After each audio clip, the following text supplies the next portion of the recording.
भारत और बांग्लादेश के बीच स्थित सिल्लीगुड़ी कॉरिडोर, जिसे आसान भाषा में चिकन नेक कहा जाता है, आज अचानक ये चर्चा में नहीं आया है, बल्कि है दशकों से भारत की सबसे बड़ी रणनीतिक कमजोरी माना जाता रहा है। यह लगभग 20 से 22 किलोमीटर चौड़ा एक संकरा भूभाग है, जो पूरे उत्तर पूर्व भारत को देश के बाकी हिस्से से जोड़ता है। अगर यह कॉरिडोर किसी भी कारण से कट जाता है, तो असम, अरुणाचल, नागालैंड, मणिपुर, मिजोरम, त्रिपुरा और मेघालय जैसे राज्य सीधे तौर पर मुख्य भारत से अलग हो सकते हैं। अब इसी संवेदनशील इलाके को मजबूत बनाने के लिए भारत सरकार एक और गेम चेंजर कदम उठा रही है, और वो कदम है अंडरग्राउंड रेल नेटवर्क का निर्माण। जी हाँ दोस्तों, ताजा रिपोर्टों के मुताबिक इस प्रोजेक्ट पर तेजी से काम किया जा रहा है, ताकि किसी भी आपात स्थिति में भी कनेक्टिविटी बनी रहे और सेना की आवाजाही बिना किसी बाधा के जारी रह सके। इस पूरी योजना का सबसे बड़ा मकसद सिर्फ विकास नहीं है, बल्कि सुरक्षा है, क्योंकि यह इलाका नेपाल, भूटान, बांग्लादेश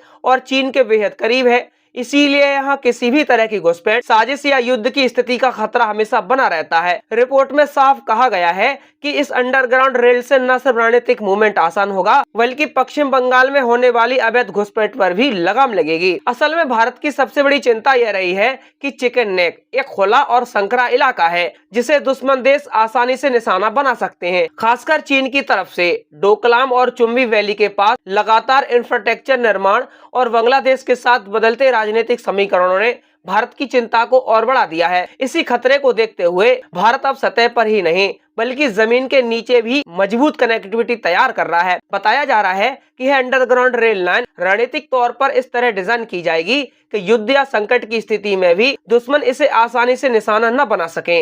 यही वजह है कि इसे सुरक्षित लाइफलाइन के रूप में देखा जा रहा है। दिलचस्प बात यह है कि इस प्रोजेक्ट का असर सिर्फ सैन्य क्षेत्र तक सीमित नहीं रहेगा। इससे नॉर्थ ईस्ट में सामान की सप्लाई, यात्रियों की आवाजाही और आर्थिक गतिविधियों में भी तेजी आएगी। यानी है प्रोजेक्ट एक साथ सुरक्षा, विकास दोनों को टारगेट करता है। अब सवाल उठता है कि क्या इससे बांग्लादेश पर कोई दबाव पड़ेगा? तो इसका जवाब है सीधे तौर पर नहीं, लेकिन रणनीतिक रूप से जरूर पड़ेगा, क्योंकि जब भारत अपनी सबसे कमजोर कड़ी को मजबूत कर लेगा, तो पड़ोसी देश के लिए किसी भी तरह की दबाव की राजनीति करना मुश्किल हो जाएगा। पहले जहां चिकन नेट काटने की बात होती थी, अब वहां भारत खुद अपनी पकड़ और मजबूत कर रहा है। इसके अलावा एक और अहम पहलू है, और वो है घुसपैठ का। पश्चिम बंगाल और असम के सीमावर्ती इलाकों में लंबे समय से अवैध घुसपैठ की समस्या रही है। रिपोर्ट के मुताबिक इस नए इंफ्रास्ट्रक्चर और सुरक्षा बढ़ने से इन गतिविधियों पर भी बड़ा असर पड़ेगा और निगरानी और कड़ी हो जाएगी। सरकार का पूरा फोकस है कमजोर नस से मजबूत ढाल में बदलने पर। पहले जहां यह इलाका भारत की रणनीतिक कमजोरी माना जाता था, वहीं अब इसे हाईटेक इंफ्रास्ट्रक्चर,